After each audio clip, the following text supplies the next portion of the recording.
नमस्कार साथियों, मेरा नाम युधिष्ठिर, गांव खराजपुर, जिला करनाल से। मित्रों, कल हमने राजीव दीक्षित जी के ऊपर वीडियो बनाई थी। उम्मीद है आपको कुछ अच्छा लगा होगा उसमें से।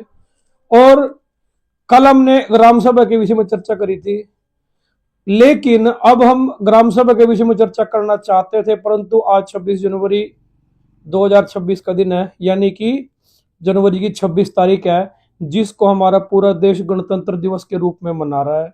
जगह जगह झंडे फहराए गए, तिरंगे फहराए गए, और इसे हम लोग जो है वो संविधान दिवस के रूप में मनाते हैं। ऐसा कहा जाता है कि 26 जनवरी 1950 को हमारा संविधान लागू हुआ था। लेकिन जहां मैं बैठा हूं, मेरे साथ मेरे भाई बैठे हैं। कल इन्होंने ग्राम सभा की एक बहुत अच्छी व्याख्या दी थी, तो इनसे जब मैंने ऑफ कैमरा पूछा तो इन्होंने अलग ही बात बताई, तो सोचा कि ये बातें आपके साथ शेयर करने वाली हैं। लेकिन अकेले ऐसे सोनी भाई नहीं है, बहुत सारे हमारे भाई ऐसे हैं जो इन बातों से संबंध रखते हैं, ऐसे विचार जो है रखते हैं। सोनी भाई जो है गांव खराजपुर से आते हैं। कल आपको इनकी वीडियो अच्छी लगी थी, करते हैं शुरू। सोनी भाई, सबसे पहले तो आपका स्वागत है जी। धन्यवाद भाई। कल आपने जो उनसे वीडियो जो है रिकॉर्ड करवाई थी, जो जानकारी आपने दी थी, वो शायद हमें तो अच्छी लगी, व्यूअर्स को अच्छी लगी नहीं लगी, उन्होंने अभी तक कोई अच्छा कमेंट किया नहीं है, हम उसके इंतजार में हैं। परंतु आज हमारे पास जो आप जानकारी लेके आए हैं वो गणतंत्र दिवस के विषय में किस तरह की रोचक जानकारी है, या वो ऐसी कोई हिडन नॉलेज है जो हमें पहले नहीं मिली थी?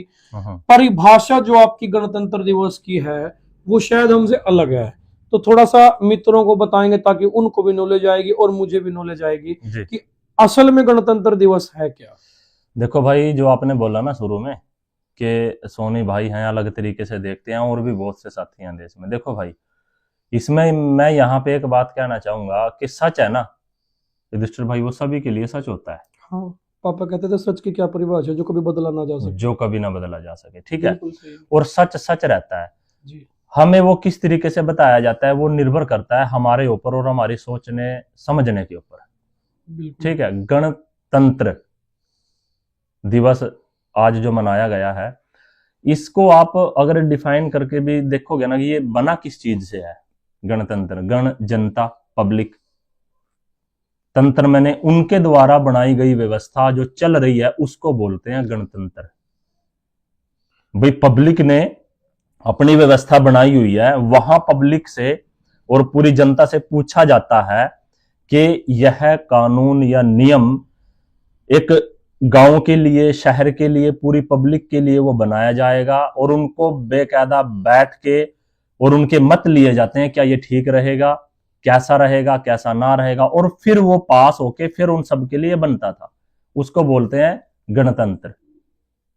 और अब आपके मन में आएगा कि जनता ने ही चुना है नेता को, तो वो कोई भी हो सकता है, जनता ने चुना है। गणतंत्र दिवस को आपने परिभाषित किया कि गण का अर्थ हो गया जनता या पब्लिक। हाँ। तंत्र का अर्थ या तो ये हो सकता है कि जनता के लिए बनाया जो, या जनता के द्वारा बनाया। जनता के द्वारा बनाया गया वो।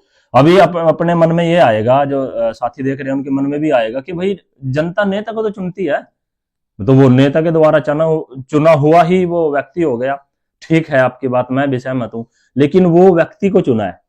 अब वो व्यक्ति ऊपरले पायदान पे बैठ के कोई कानून बनाएगा, क्या वो जनता से पूछता है?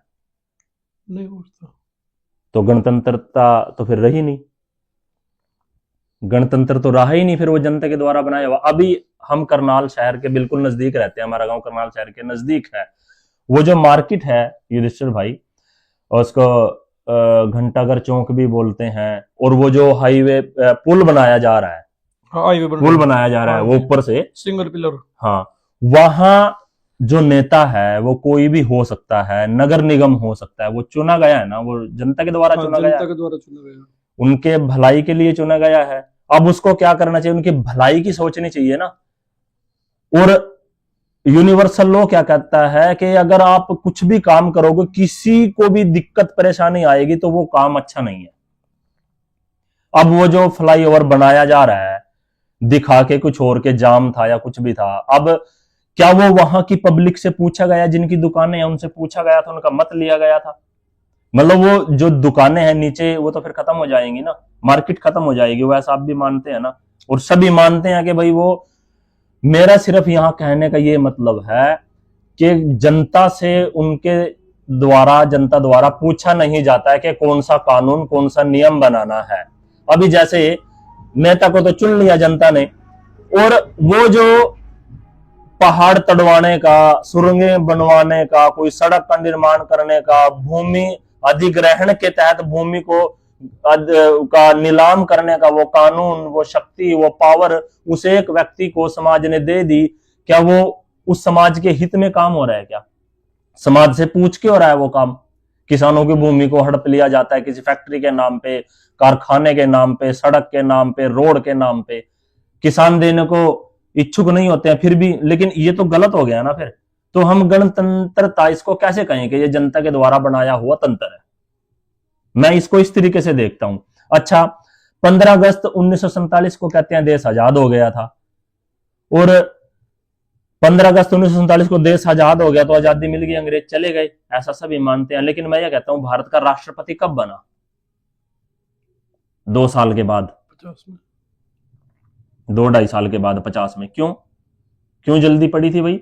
जब आप लोग के पास अपने नेता नहीं हैं, अपने अधिकारी नहीं हैं। अधिकारी, नौसेना का जो उच्च अधिकारी है 1956 तक एक अंग्रेज था। आईबी इंटेलिजेंट ब्यूरो का सबसे उच्च अधिकारी 1968 तक एक अंग्रेज था। आप ये गूगल पे सर्च करना, आप ये सर्च के विषय हैं आपके।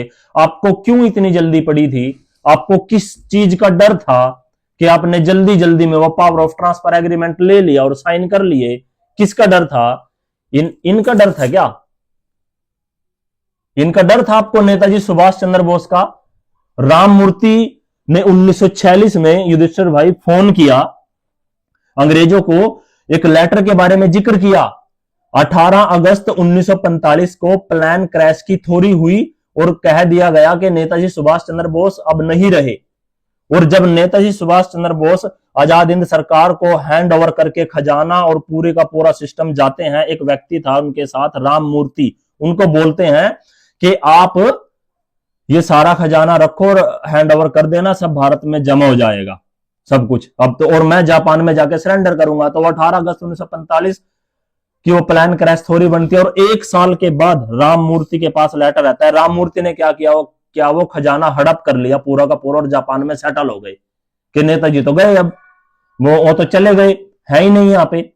उनको भी ऐसे लगा कि, तो 1 साल के बाद 1946 में राममूर्ति के पास एक लेटर आता है कि राममूर्ति, ये खजाने को संभाल के रखना, ये फौज बनाने के काम आएगा। उधर हमारे भारत की नौसेना ने विद्रोह कर दिया कि भाई ये अंग्रेज हमें सता रहे हैं, हमें भोजन अच्छा नहीं दे रहे हैं और हम तो आजादी चाहेंगे। और उधर वो लेटर का मिलना अंग्रेजों को, वो फिर राममूर्ति ने वो लेटर जो है अंग्रेजों को दिया कि नेताजी सुभाष चंद्र बोस जीवित हैं। लेटर इसलिए दिया कि अब नेताजी सुभाष चंद्र बोस आएंगे तो मुझे खजाने का हिसाब देना पड़ेगा, वो मेरे पास है ही नहीं।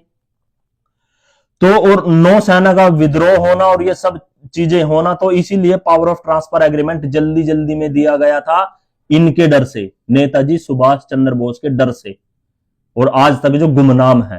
तो मेरा कहने का भावार्थ यही है कि भाई आपका गणतंत्र है या आप स्वतंत्र हैं, ये शब्दों को देखिए। स्वतंत्र क्या है, गणतंत्र क्या है, 15 अगस्त 1947 क्या है, और क्या वो कायदे, वो कानून, क्या वो नियम बदल पाए हैं? एक खाली नेता बदलने से क्या आजादी मिल जाती है?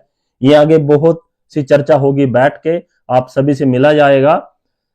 तो जी युधिष्ठिर भाई, हैंड ओवर आपको, आप रखिए कुछ बात अपनी। अब तो गणतंत्र दिवस के बारे में हमें तो संविधान से जुड़ी हुई ही सिर्फ बात बताई जाती है ना, सब कि इस दिन हमारा संविधान लागू हुआ था जी, और मतलब जनता के लिए तंत्र है या जनता के द्वारा बताया तंत्र है, इसके बारे में तो शायद हमने इतनी डीपली गहराई से चर्चा करी भी नहीं थी। हम इस इतनी गहराई में उतरे भी नहीं थे कि ये जनता के लिए बनाया हुआ है, जनता के द्वारा बनाया हुआ है। परंतु जो अब 26 जनवरी की परेड भी निकली है, सारा समारोह हुआ, हम लोग जब से पैदा हुए तब से हम यही देख रहे हैं, लेकिन उसको सिर्फ और सिर्फ संविधान निर्माण से जोड़कर देखा जाता है क्योंकि संविधान के अंदर सारे के सारे कानून हैं, जो हमारी पूरी व्यवस्था चलती है। हम पूरे के पूरे सुबह से लेकर रात तक जिन नियमों में बंधे हुए हैं, जो हमें अधिकार मिले हुए हैं। जी जी ठीक है, मैं समझ गया। आप बंधे हो,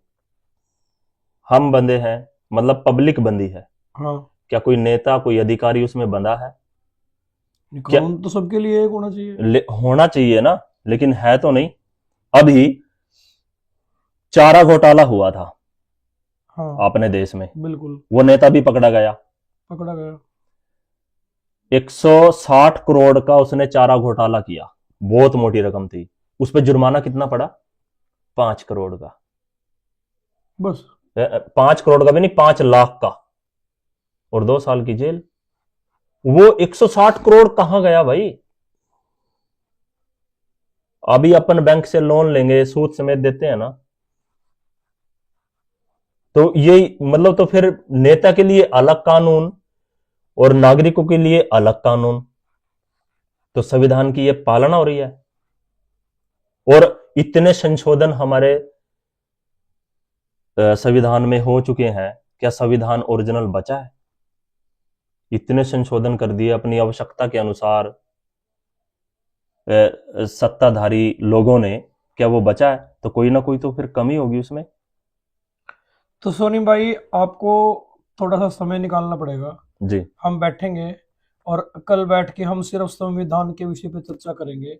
संविधान निर्माण, आगे जो वीडियो बनेगी हमारी, कल बने या परसों बने, जब भी बने, जी हम लोग बैठेंगे तो सिर्फ संविधान निर्माण के ऊपर ही चर्चा करेंगे, क्योंकि गणतंत्र दिवस त्योहार के रूप में मनाया जाता है। जी और सभी स्कूलों में, सरकारी प्राइवेट संस्थाओं में, पब्लिक प्लेसेस में हम लोग तिरंगा फहराते हैं। मेरे मन में तिरंगे से संबंधित भी कुछ क्वेश्चन है, वो सात्विक भाव के हैं, वो कोई कटाक्ष के भी नहीं है। जी बिल्कुल। मैं अपनी बात अपने हिसाब से रखूंगा और उसका जो उचित जवाब है, क्योंकि मेरे मन के अंदर भी बहुत सारे सवाल है। सोचा था कि भाई बैठेगा, इसी बहाने तो हम लोग बैठ के अपने जो मन के विचार है वो रखेंगे, इसीलिए तो हम लोग बैठे हैं। जी अगर आपके पास भी कोई सवाल होगा या कोई विचार होगा तो आप लोग भी हमें बता सकते हैं। संविधान के विषय में थोड़ा डिटेल से समझने का प्रयास करेंगे। आगे आएंगे, सुभाष चंद्र बोस जी से भी जुड़ी हुई कुछ बातें और रोचक जानकारी भाई से लेंगे। अगर आपको कोई जानकारी अच्छी लगती हो तो इस वीडियो को अधिक से अधिक लोगों तक शेयर कर दीजिए। अभी तक आप लोगों ने देखा तो जरूर है, पर आपने सब्सक्राइब चैनल को नहीं किया है। अगर भाई के विचार अच्छे लगते हैं तो भी सब्सक्राइब कर दीजिए। और अगर आपको वीडियो के अंदर कुछ कमी लगती है, कुछ और हम एडिट कर सकते हैं, प्लस माइनस कर सकते हैं, कुछ ऐसे विचार है वो आपके पास है, आप हमें बता सकते हैं। हम आपकी बताई हुई बातें जो है हम वीडियो के अंदर शेयर करेंगे कि भाई ने ये विचार दिए थे। अगले वीडियो मिलते हैं हम आपको, तब तक के लिए आपको प्यार जी भरी नमस्कार। जय धन्यवाद। हिंद साथियों, भारत जय माता हिंद। की जय।